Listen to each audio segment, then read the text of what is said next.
नमस्कार मित्रांनो, आपल्या सर्वांचं स्वागत आहे खबरलाईट यूट्यूब चॅनलमध्ये। मित्रांनो, राज्य सरकारने विमा कंपन्यांना हप्ता देण्याचा GR काढून 5 दिवस झालेले आहेत, पण अजूनही शेतकऱ्यांच्या खात्यामध्ये विमा भरपाई जमा झालेली नाही।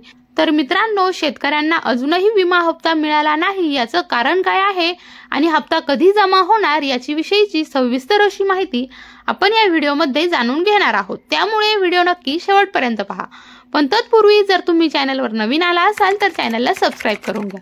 मित्रांनो, सरकारने GR काढला, पण बँकांना त्यानंतर 1 एप्रिल पर्यंत सलग 4 दिवस सुट्ट्या होत्या।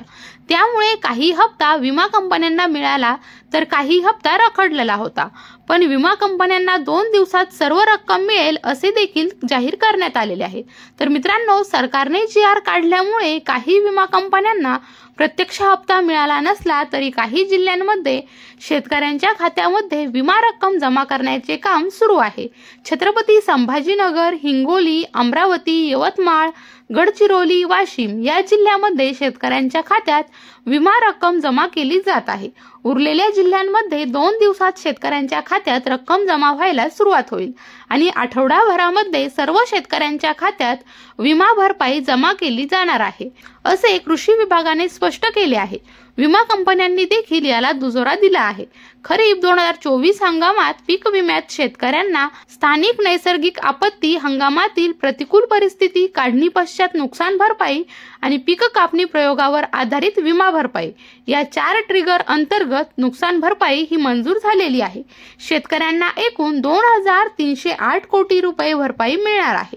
हंगामातील प्रतिकूल परिस्थिती अंतर्गत 18,84,000 शेतकऱ्यांना 706 कोटी रुपये, तर काढणी पश्चात नुकसान भरपाईतून 1,48,000 शेतकऱ्यांना 141 कोटी रुपयांची नुकसान भरपाई ही दिली जाणार आहे।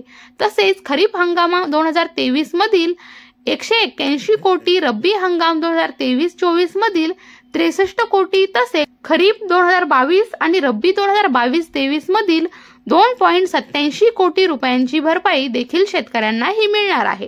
तर मित्रांनो, महत्त्वपूर्ण असा व्हिडिओ होता। आवडला असेल तर लाईक करा, शेअर करा आणि आपल्या यूट्यूब चॅनलला सबस्क्राइब करायला विसरू नका। धन्यवाद।